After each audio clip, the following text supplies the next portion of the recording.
کا برکتوں والا رحمتوں والا مہینہ چل رہا ہے۔ اللہ تعالیٰ اس برکتوں والے مہینے کی ڈھیروں برکتیں ہمیں عطا فرمائے۔ اللہ تعالیٰ جن خوش نصیب لوگوں کو اس ماہ مقدس میں معاف فرماتا ہے، جن کی نجات کا اعلان فرماتا ہے، جن کی بخشش کا اعلان خود رب العالمین فرماتا ہے، اس مہینے کی برکت سے، اس مہینے کے روزوں کی برکت سے اللہ تعالیٰ ان خوش نصیب لوگوں میں ہم سب کو بھی شامل فرمائے، اور اللہ تعالیٰ ہمیشہ ہمیشہ کے لیے ہمیں معاف فرما دے۔ دعا یہ کرنی چاہیے کہ یا اللہ آپ کی جیسے رحمت ہمیشہ ہے، آپ جو مجھے معاف فرمائیں گے آپ کا یہ معاف کرنا بھی ہمیشہ کے لیے ہو، کہ میں آپ سے یہ معافی چاہتا ہوں کہ آپ بلا حساب مجھے جنت عطا فرما دیجئے۔ تو انسان کو اپنے لیے ہمیشہ دعا کرتے رہنا چاہیے۔ موت اور زندگی کا کوئی پتہ نہیں کہ اگلا سفر کب شروع ہو جائے، اگلا مرحلہ کب آ جائے، اور کب ہم دنیا سے نکلیں اور آخرت کی طرف بڑھنے لگ جائیں۔ اللہ تعالیٰ ہماری دنیا بھی اچھی بنائے، اللہ ہماری قبر، اللہ ہماری آخرت بھی اچھی بنائے۔ اس لیے اس مہینے میں آپ صلی اللہ علیہ وآلہ وسلم جنت کے لیے خاص دعا فرماتے تھے، جنت کی طلب کرتے تھے، اور اللہ سے پناہ مانگتے تھے کہ یا اللہ مجھے جہنم سے پناہ نصیب فرما۔ حالانکہ آپ کو نہ جنت کا سوال کرنا اس کی ضرورت ہے، کیونکہ جنت کے تو آپ مالک ہیں، یہ امت کو ترغیب کے لیے ہے۔ جہنم سے پناہ مانگنا آپ کے لیے کوئی ضروری نہیں ہے، کیونکہ جہنم تو اللہ تعالیٰ نے نافرمانوں کے لیے بنائی ہے، جبکہ میرے محبوب تو صرف نبی نہیں ہے، نبیوں کے نبی امام الانبیاء ہے، کہ جب تک جنت میں آپ داخل نہ ہو جائیں کوئی نبی بھی جنت میں نہیں جا سکتا۔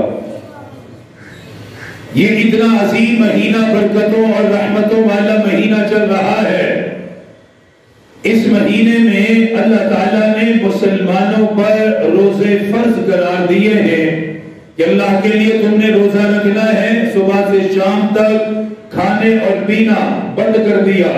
صبح کی فرمایا سحری کرو، سحری کر کے روزے کی نیت کر لو، اور سارا دن روزے کے ساتھ رہو، غروب آفتاب کے بعد اپنا روزہ افطار کر لو۔ آقا نے فرمایا جو مسلمان رمضان کا ایک روزہ رکھتا ہے، ایک روزے کا اجر، 30 دن کا تو اجر ہی کیا بات ہے، فرمایا رمضان المبارک کے ایک روزے کا اجر مسلمان جب اپنے روزے کو مکمل کرتا ہے، فرمایا ہر دن میں اللہ روزے دار کو جہنم سے 70 سال کی مسافت کے برابر دور کروا دیتا ہے۔ اوپر سے کرسی لا ہوئی ہو، اور کرسی لا گئی، کرسیاں بہت ہے، ضرورت تو منگوا لے۔ 70 سال کی مسافت، ایک روزہ جس نے رکھا اللہ پاک اسے جہنم سے اتنا دور کر دیتا ہے، یعنی جہنم اسے اتنی دور چلی جاتی ہے کہ 70 سال میں بندہ وہاں تک نہیں پہنچ سکتا۔ فرمایا یہ ایک روزے کی برکت ہے، اور جو مسلمان پورا مہینہ روزہ رکھتا ہے اللہ اسے جہنم سے دور کر کے جنت کے قریب فرما دیتا ہے۔ ہمارے لیے سحری کا حکم ہے، افطاری کا حکم ہے کہ سحری کرنی ہے، پھر روزے کی نیت کر لینی ہے۔ اور یہ بات یاد رکھو، جو سحری ہم صبح کے وقت کرتے ہیں، مسلمان جو سحری کرتا ہے، آپ صلی اللہ علیہ وآلہ وسلم نے فرمایا کہ سحری کیا کرو، یہود و نصارہ اور مسلمانوں کے درمیان فرق ہی سحری سے ہوتا ہے۔ وہ سحری نہیں کرتے، وہ سحری نہیں کھاتے، رات کو کھا لیا، کسی وقت کھا لیا۔ فرمایا میری امت والو تم رات کے آخری پہر سحری کیا کرو، اور یہ سحری کرنا میری امت کے لیے خاص ہے۔ فرمایا سحری کا کھانا اللہ نے اسے برکت والا بنایا ہے۔ 3 چیزوں میں آپ نے برکت بیان فرمائی ہے، 3 چیزیں فرمایا ان میں بڑی برکت ہے۔ نمبر 1 فرمایا جماعت کے اندر بڑی برکت ہے۔ اب یہ عام ہے، جس طرح یہ جماعت، مسجد کی جماعت، مسجد کی نماز، فرمایا اس کے اندر اللہ نے بڑی برکت رکھی ہے۔ اس طرح گھر کے اندر اتفاق، اتحاد، مل جل کے کام کرنا ایک جماعت کی صورت میں، اس جماعت میں اللہ کی بڑی برکت اور جماعت کے ساتھ ہمیشہ اللہ کی مدد ہوتی ہے۔ ایک چیز فرمایا جماعت، اس کے اندر برکت ہے۔ دوسرے نمبر پہ فرمایا جس کو ہم چھوڑ گئے ہیں، فرمایا سرید کے کھانے میں بھی برکت ہے۔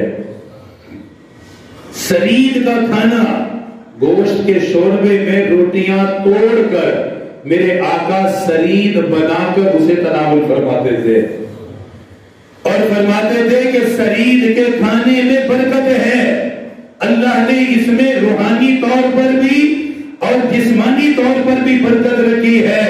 سرید کھایا کرو، فرمایا سرید کا کھانا برکت کا کھانا ہے۔ تیسرے نمبر پہ فرمایا سحری کھایا کرو، سحری کے کھانے میں اللہ نے برکت رکھی ہے۔ سحری کا کھانا میری امت کے لیے باعث برکت ہے۔ امام الانبیاء تاجدار مدینہ صلی اللہ تعالی علیہ وسلم تشریف فرماؤ، آپ سحری تناول فرما رہے، صحابہ کرام ملنے کے لیے آئے۔ آپ نے فرمایا میرے صحابہ برکت والے کھانے میں شریک ہو جاؤ۔ سحری کے کھانے کو برکت والا کہا، سحری کے پینے کو برکت والا کہا، فرمایا اس برکت والے کھانے میں میرے ساتھ شریک ہو جاؤ۔ اس لیے سحری میں لوگوں کو شریک کرنا میرے آقا کی مبارک سنت ہے، افطاری میں شریک کرنا میرے آقا کی مبارک سنت ہے۔ سحری کو آپ نے برکت کی چیز قرار دیا، یہود و نصارہ کے درمیان آپ نے فرق قرار دیا۔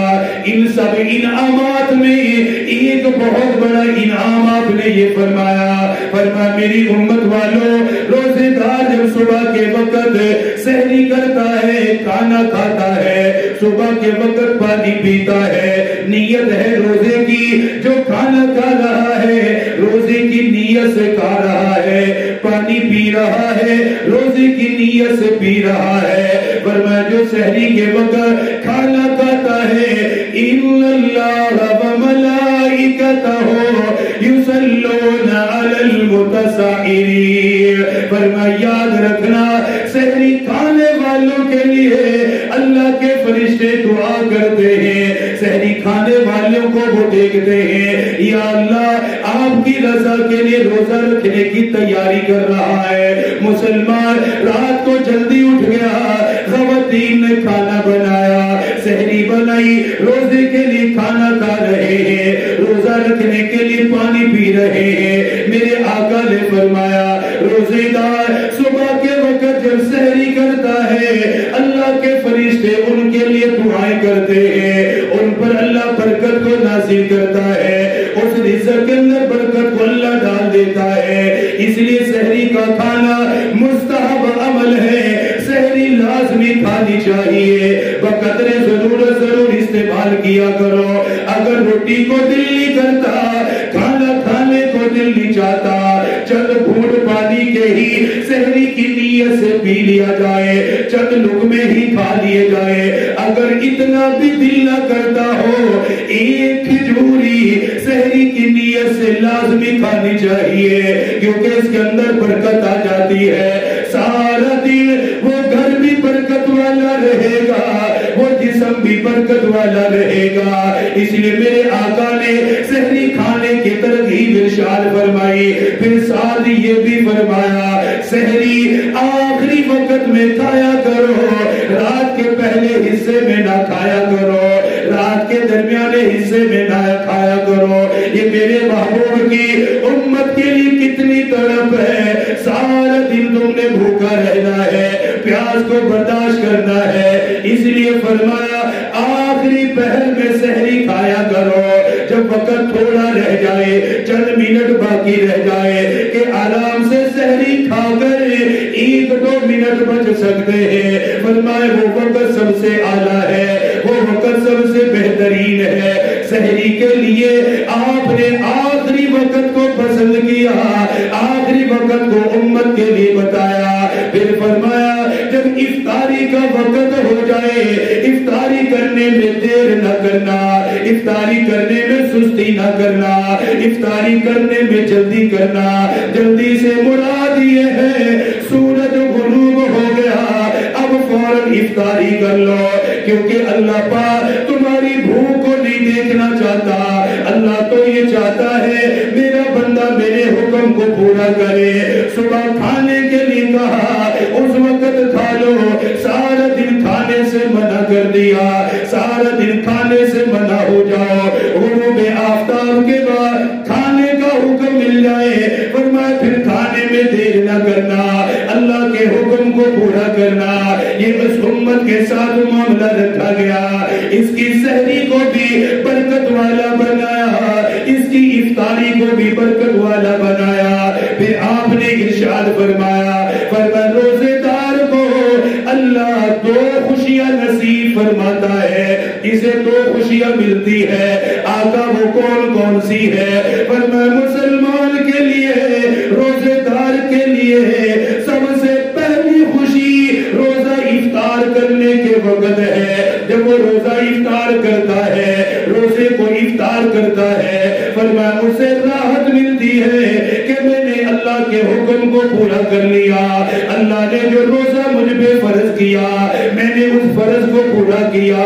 فرمایا افطاری کے وقت تمہیں سکون ملے گا، افطاری کے وقت تمہیں راحت ملے گی۔ فرمایا روزے دار کے لیے دوسری راحت کا سبب اذا لقی ربہ یوم القیامت فرح بصومہ، فرمایا روزے دار قیامت کے دن جب اللہ سے ملے گا اپنے روزے کی وجہ سے خوشیاں منائے گا۔ روزے دار کے لیے 2 خوشیاں آپ نے خود فرمائی، نمبر 1 افطاری کے وقت، اور یہ حقیقت ہے سارا دن کا بھوکا پیاسا بندہ جب روزہ افطار کرتا ہے تو اسے ایک الگ ہی مزہ آتا ہے، اس کے اندر ایک سرور پیدا ہوتا ہے کہ میں رب کے حکم کے مطابق تھا، بھوک لگی گھر میں کھانا تھا پھر بھی نہیں کھایا، پیاس لگی پانی تھا پھر بھی نہیں پیا، کس کے لیے چھوڑا؟ اللہ کے لیے چھوڑا۔ بندہ جب افطار کرتا ہے اللہ اس کے دل کو راحت عطا فرما دیتا ہے، ہم اس راحت کو محسوس نہیں کرتے صحیح طرح، حقیقت میں ایک راحت ہے کہ اللہ نے اس کو یہ توفیق عطا فرمائی کہ وہ ایک فرض کو پورا کر رہا ہے۔